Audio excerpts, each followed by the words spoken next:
کہ ایسی اولاد، پھر ایسے مومنین جو اپنے مرحوم کو یاد رکھیں، پھر ایسے خاندان والے جو اپنے مرحوم رشتہ دار کو یاد رکھیں، یہ مرنے والے کی مدد کرتے ہیں۔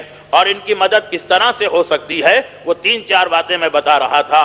کل نماز شب کا تذکرہ آیا تھا کہ مدد میں سے ایک طریقہ ہے نماز شب۔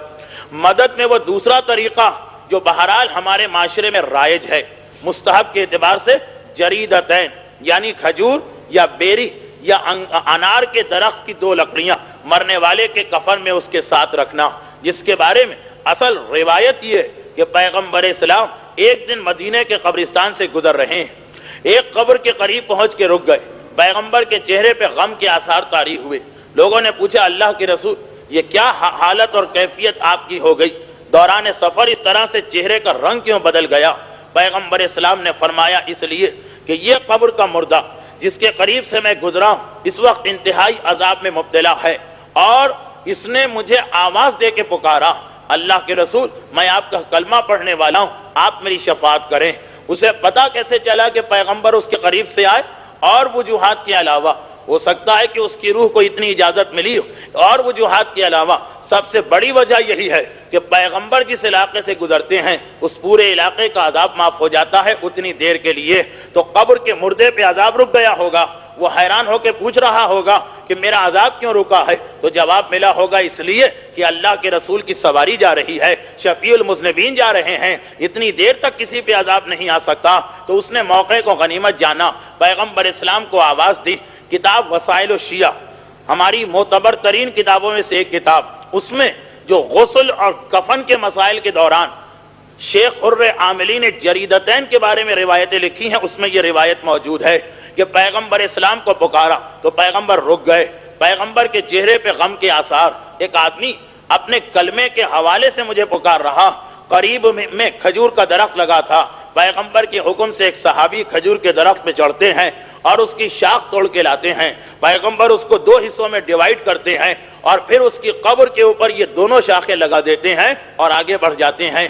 سوال کیا گیا اللہ کے رسول یہ آپ نے کیا عمل انجام دیا؟ کہا کہ جب تک کھجور کی یہ شاخیں سبز رہیں گی اتنے عرصے مرنے والا عذاب سے محفوظ رہے گا۔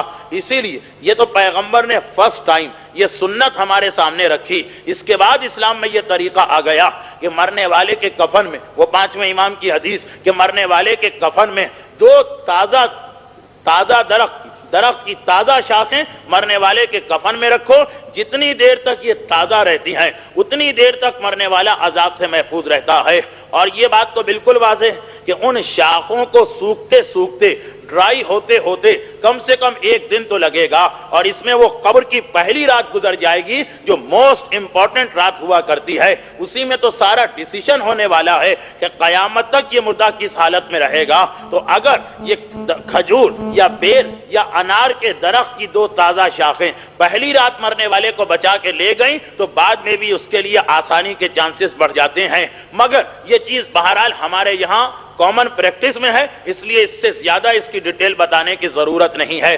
تیسری چیز جو مرنے والے کی مدد کی جا سکتی ہے، یہ وہ چیز ہے جس کا تذکرہ 8 یا 9 رمضان کو ہو گیا تھا، اس لیے فقط اشارہ کروں کہ اگر 40 مومنین مرنے والے کے حق میں گواہی دیں کہ ہم نے اس کو بہتر پایا، اچھا پایا، با ایمان پایا، تو اس کی وجہ سے ان 40 مومنین کی وٹنس کی وجہ سے مرنے والے کے عذاب میں کمی آ سکتی ہے، اس کا عذاب معاف ہو سکتا ہے۔ اسی لیے مستحبات میں کہ یہ بھی شامل ہے کہ انسان اپنی زندگی میں اپنا وصیت نامہ تیار کر کے رکھے، انسان اپنی زندگی میں اپنا کفن تیار کر کے رکھے، اور انسان اپنی زندگی میں اپنا شہادت نامہ تیار کر کے رکھے۔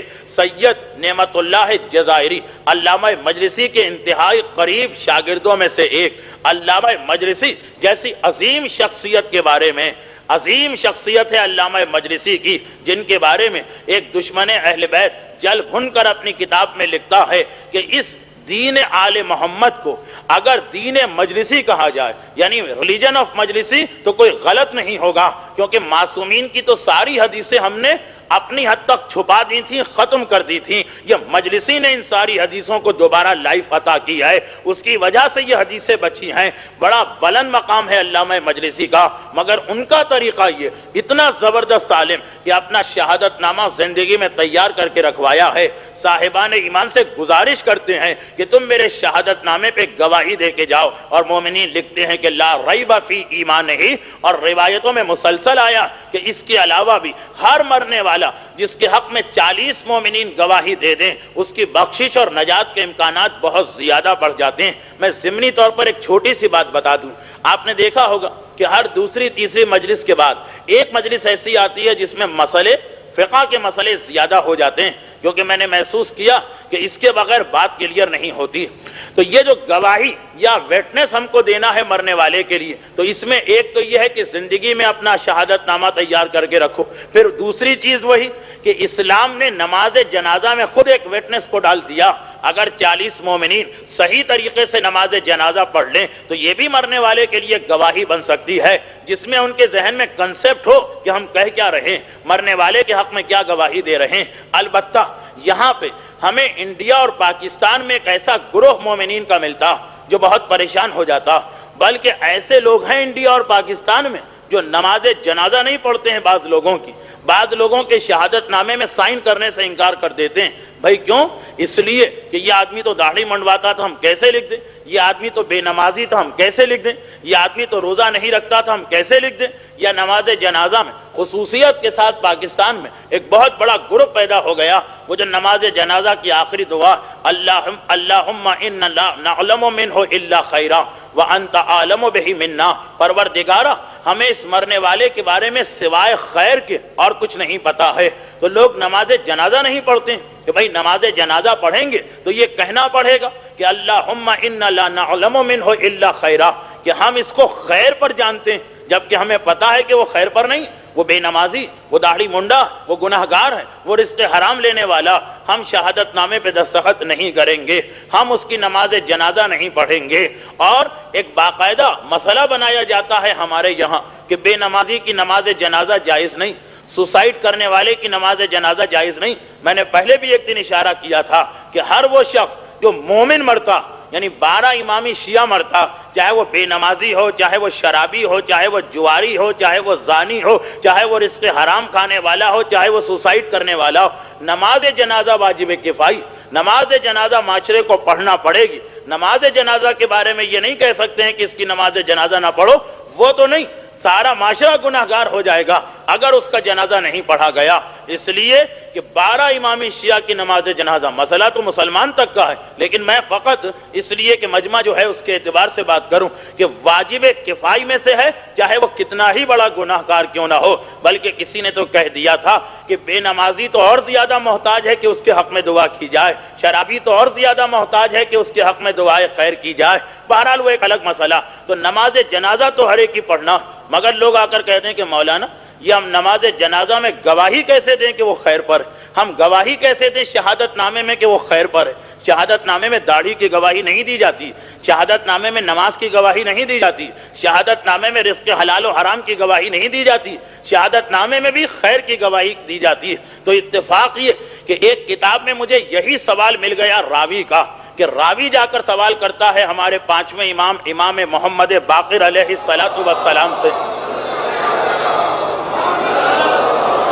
کتاب المواعظ العددیہ، اس میں ایک روایت آتی 40 کی عدد کے سلسلے میں کہ راوی سوال کرتا ہے کہ مولا ہم کیسے گواہی دیں کیسے آدمی کے بارے میں جس کے بارے میں ہم کو معلوم ہے کہ وہ بے نمازی، ہم کیسے نماز جنازہ پڑھ کے کہیں اللہم ان لا نعلم منہ الا خیرا؟ اس جملے کا مطلب پھر ذہن میں رکھیے، پروردگارا ہمیں معلوم ہے، ہم گواہی دیتے ہیں کہ یہ خیر پر تھا، کیسے گواہی دے گناہگار کے بارے میں؟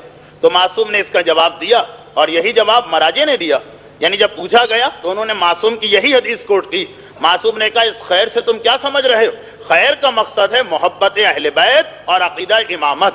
تو یقیناً یہ گواہی تو دینا ہے، اس لیے کہ جو آدمی مومن نہیں، 12 امامی شیعہ نہیں، اس کی نماز جنازہ میں یہ دعا ہوتی ہی نہیں، وہ اس سے پہلے کی دعا پہ جنازہ مکمل ہو جاتا۔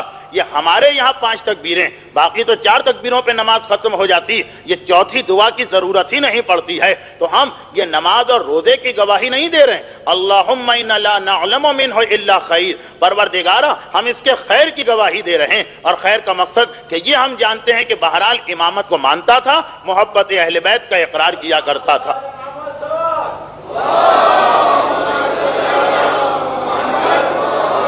یہ شہادت نامے کا مسئلہ ہوا۔ اس کے بعد پھر وہ مشہور چیز جو ہمارے معاشرے میں الحمدللہ رائج ہو گئی کہ مرنے والے کی جو ایک بہترین مدد ہم کر سکتے ہیں وہ یہ ہے کہ اس کے لیے نماز وحشت پڑھنا۔ نماز وحشت جو بہرحال کافی عرصے تک ذہنوں سے دور رہی، لیکن اب ہمارے معاشرے میں اس کا رواج ہو گیا۔ اور وہ جو تیسری چیز میں نے بتائی کہ 40 مومنین کا گواہی دینا مرنے والے کے حق میں مفید ہے۔ حضرت داؤد کی وہ حدیث اشارہ کر دوں، عابد کا انتقال ہوا، نماز نہیں پڑھی، پروردگار نے سرزنش کی، تنبیہ کی کہ کیوں نہیں گئے نماز جنازہ میں، اور پھر بتایا کہ 40 لوگوں کی گواہی کی وجہ سے وہ بخشا جا چکا۔ تو اس تیسرے اصول کو علماء نے چوتھے اصول کے ساتھ ملایا۔ چوتھا اصول کیا ہے؟ یعنی چوتھی مدد کیا ہے؟ وہ فورتھ ہیلپ جو ہم مرنے والے کی کرتے ہیں وہ یہ ہے کہ اس کے لیے نماز وحشت پڑھیں۔ جو معصوم کی حدیث ہے کہ مرنے والا اپنی قبر میں پہلی رات سب سے زیادہ ان ایزی ہوتا ہے، سب سے زیادہ بے چین ہوتا ہے، سب سے زیادہ پریشان ہوتا ہے۔ میں تو اس مرنے والے کا تصور بعد میں کرتا ہوں۔ اکثر ایسے لوگوں سے مجھے ملنے کا موقع ملا کہ جو لوگ بہت زیادہ ٹریولنگ نہیں کرتے، کم آتے جاتے ہیں، وہ اگر کسی 5 اسٹار ہوٹل میں بھی لے جا کے رکھا جائے تو پہلی رات کو بے چینی محسوس کرتے ہیں۔ بہت سے لوگوں کو میں جانتا ہوں، میرے سامنے وہ لوگ ہیں جو فریکوینٹ ٹریولنگ کرتے ہیں، اس لیے ان کو تو یہ مسئلہ سمجھ میں نہیں آ رہا ہوگا، لیکن خود آپ نے دیکھا ہوگا کہ جو لوگ سفر کم کیا کرتے ہیں، جب کبھی ان کا گھر چینج ہوتا، وہ سفر میں کہیں جاتے ہیں، پہلی رات کو نیند نہیں آتی، اے سی چل رہا ہے، نرم اور آرام دہ بستر لگا ہوا ہے، کمرے میں ہر فیسلٹی موجود ہے، عالی شان کمرہ ہے، بہترین کارپیٹ ہے، مگر پہلی رات ہے تو نیند نہیں آ رہی ہے۔ تو یہ قبر کا سفر کہ جس میں تو ہر آدمی فرسٹ ٹائم ٹریول کرتا ہے، قبر کے اندر تو کوئی فریکوینٹ ٹریولر ہو ہی نہیں سکتا ہے، اب پہلی رات وہاں پہ جا رہے ہیں تو اندازہ کیا جا سکتا ہے کہ پہلی رات کے بعد آدمی وہاں کتنا گھبرایا ہوا اور پریشان ہوگا۔ معصوم فرما رہے ہیں کہ اس وقت مرنے والا انتہائی وحشت کے عالم میں ہوتا ہے۔ اگر اس کے زندہ رشتہ دار اس رات کو اس کے لیے 2 رکعت نماز وحشت بھجوائے تو قبر کی پہلی رات اس کے لیے بڑے آرام سے گزرے گی۔ اور جیسا میں نے بار بار کہا کہ جس کے لیے قبر کی پہلی رات اچھی ہو گئی پھر اس کے بعد آگے کوئی پرابلم نہیں ہے، کیونکہ زیادہ تر قبر کی زندگی کا تعلق وہ پہلی رات پہ ہے کہ آئندہ کیا ہونے والا ہے یہ ڈیپینڈ کرتا ہے کہ اس کی پہلی رات قبر میں کیسے گزرتی ہے۔ تو اب نماز وحشت، اور پھر اگر 40 نماز وحشت پہنچائی جا سکیں تو کیا کہنا، اس میں دونوں باتیں جمع ہو رہی ہیں۔ 40 آدمی گواہی بھی دے رہے اس کے حق میں، 40 دعائیں بھی نکل رہی ہیں اس کے حق میں، اور نماز وحشت بھی ہو رہی ہے۔ یہاں تک بعض مراجع نے لکھا ہے کہ اگر 40 آدمی نہیں ملتے نماز وحشت کے لیے تو 10 آدمی مل جائیں، سب 4 نماز وحشت پڑھ لیں۔ اگر 10 بھی نہیں ملتے، 5 مل جائیں تو یہ سب 5 آدمی مل کے نماز وحشت پڑھ لیں، 40 کا فگر مکمل کر لیں، 8 نماز وحشت پڑھ کر۔ 5 بھی نہیں ملتے، 1 آدمی ملتا ہے مرنے والے کا ہمدرد، خیر خواہ، اس کا سنسیئر دوست، یہ 1 آدمی 40 نماز وحشت پڑھ لے تاکہ 40 کا فگر مکمل ہو جائے، البتہ بے قصد ورود نہیں بلکہ ان 2 اصولوں کو ملاتے ہوئے۔ اور یہاں پر میرے سامنے شیخ عباس قمی کی وہ روایت آ گئی جو شیخ عباس قمی اپنے استاد مرزا حسین نوری کے حوالے سے نقل کر رہے ہیں۔ مرزا حسین نوری مجلسی ثانی کہلاتے ہیں، سیکنڈ مجلسی۔ مرزا حسین نوری نے اپنی کتاب جنت الماوا میں اپنے استاد ملا فتح علی سلطان آبادی کی اس روایت کو کوٹ کیا۔ اب یہ 3 شخصیتیں جن میں ہم تک روایت پہنچی، شیخ عباس جن کی مفاتیح الجناح ہر اعمال کی رات میں آپ کے ہاتھ میں ہوتی، وہ اپنے استاد محترم سے اور ان کے استاد اپنے استاد سے نقل کر رہے ہیں، ملا فتح علی سلطان آبادی۔ وہ یہ کہتے ہیں کہ میری ایک عادت تھی، یہ میری ہیبٹ تھی کہ جب کبھی مجھے کسی مومن کے انتقال کی اطلاع ملتی تھی میں 2 رکعت نماز وحشت اس کے لیے پڑھ لیا کرتا تھا، دوستی ہو یا نہ ہو، رشتہ داری ہو نہ ہو، جان پہچان ہو یا نہ ہو، اس لیے کہ ایمان کا رشتہ سب سے بڑا رشتہ، اس پر ساری دنیاوی رشتہ داریاں قربان، اس پہ ساری دوستیاں قربان، اس پہ سارے کانٹیکٹس قربان۔ ایمان کا رشتہ ہے تو ٹھیک ہے، جہاں اطلاع ملی کہ کسی مومن کا انتقال ہوا اور میں نے اس کے لیے 2 رکعت نماز وحشت پڑھی۔ ایک دن میں بازار سے جا رہا تھا، ایک نوجوان نے میرا راستہ روکا اور کہا کہ کیا آپ ہی ملا فتح علی سلطان آبادی؟ میں نے کہا کہ ہاں، بتاؤ تمہیں کیا کام ہے؟ جواب دیا کہ میں آپ کی تلاش میں تھا، مجھے لوگوں نے آپ کا نام بتایا تھا، میں ڈھونڈتا ہوا آ رہا تھا، بازار والوں نے بتایا کہ یہ آپ ہی۔ پوچھا ملا فتح علی نے کہ کام کیا ہے یہ تو بتاؤ، تو جواب دیا کہ یہ بتائیے کہ آپ کون سا خاص عمل کیا کرتے ہیں؟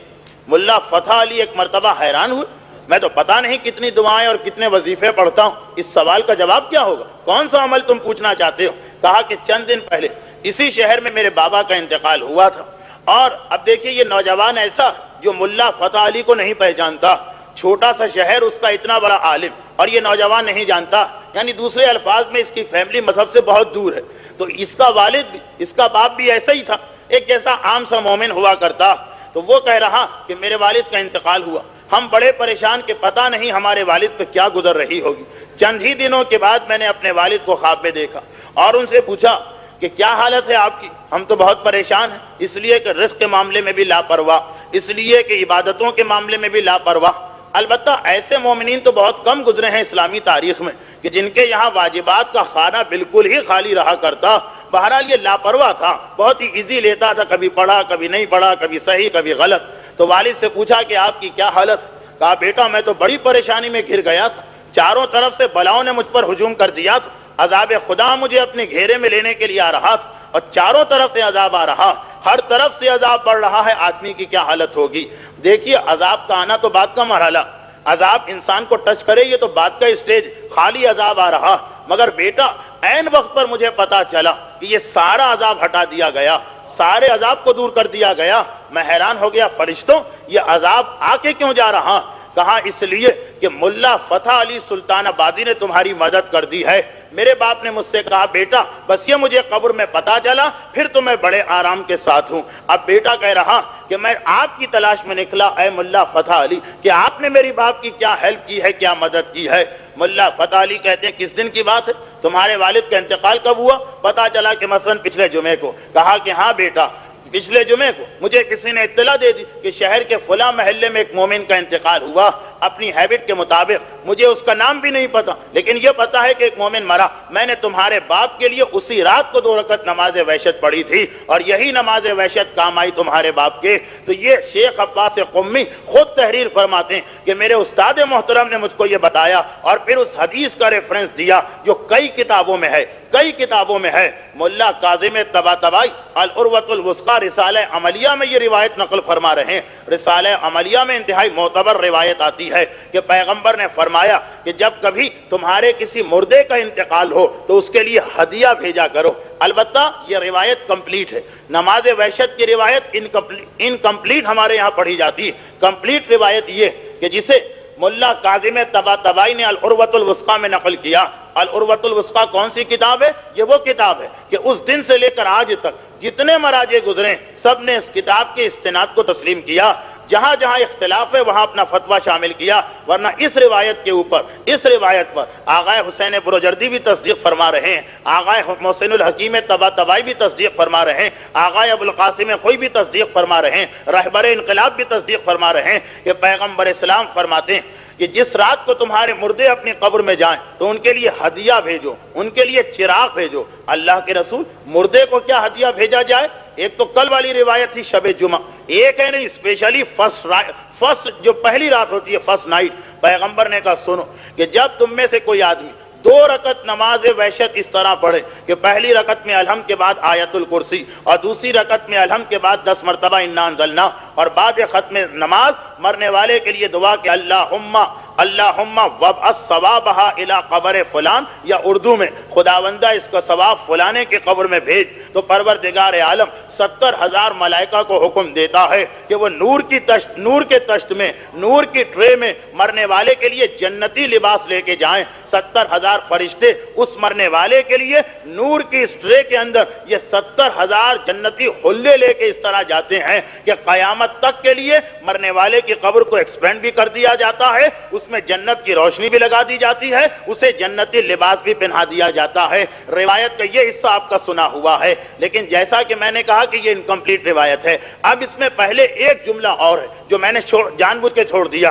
اصل حدیث کیا ہے کہ پیغمبر نے جب یہ پوچھا پیغمبر سے کہ کیا ہدیہ بھیجیں، تو پہلا جملہ پیغمبر کا یہ کہ اپنے مرنے والے کے لیے صدقہ کرو، جب صدقہ کرو گے تو یہ ملے گا۔ پھر راوی نے پوچھا تھا اللہ کے رسول اگر صدقے کی گنجائش نہ ہو، ایسا بھی نہیں ہے کہ اسلام میں ساری فیسلٹیز مالدار اور پیسے والوں کو ہیں، اگر صدقے کی گنجائش نہ ہو، پھر پیغمبر نے کہا کہ یہ 2 رکعت نماز پڑھ لو۔ چنانچہ ان 2 روایتوں کو نقل کرنے کے بعد آغا ابوالقاسم خوئی تحریر فرماتے ہیں کہ بہتر یہ ہے کہ اس روایت میں چونکہ دو باتیں آئیں کہ مرنے والے کو جب دفن کیا جائے تو اس رات ان دونوں باتوں پہ عمل کیا جائے، نماز وحشت تو پڑھی جائے مگر ساتھ ساتھ مرنے والے کے لیے صدقہ بھی دیا جائے تاکہ دونوں باتیں جمع ہو جائیں اور ڈبل ہیلپ مل جائے مرنے والے کی۔ تو مرنے والے کے لیے صدقہ دینا یہ پانچویں چیز ہو گئی۔ تیسری چیز 40 آدمی گواہی دیں، چوتھی چیز نماز وحشت پڑھی جائے، اور پانچویں چیز یہ کہ صدقہ ضرور دیا جائے۔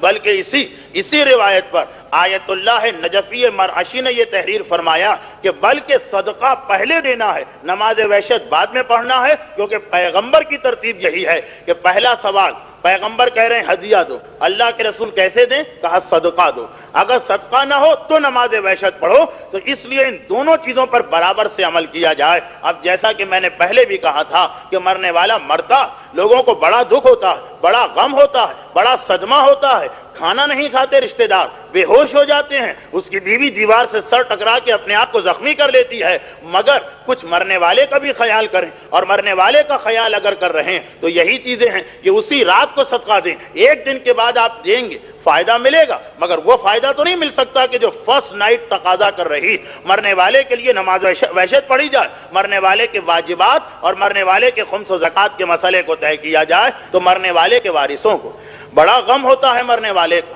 کیسا ہی ہو مرنے والا، حتیٰ یہ کہ اولاد کے حق میں ظالم ہی کیوں نہ ہو، بہرحال ایک رشتہ تو ہے، ایک محبت تو ہے، احساس تو ہوتا کہ ہمارے سر سے باپ کا سایہ اٹھ رہا، غم و علم تو ہر ایک کو ہوتا، مگر صرف اپنا خیال نہ کریں بلکہ مرنے والے کا بھی خیال کریں، اور مرنے والے کی جتنی مدد، جتنی ہیلپ پاسبل ہے وہ اس پہلی رات سے شروع کر دی جائے، تاکہ اس رات سے قیامت تک پھر مرنے والے کے پرابلمز یا بالکل ختم ہو جائیں یا منیمم سے منیمم رہ جائیں۔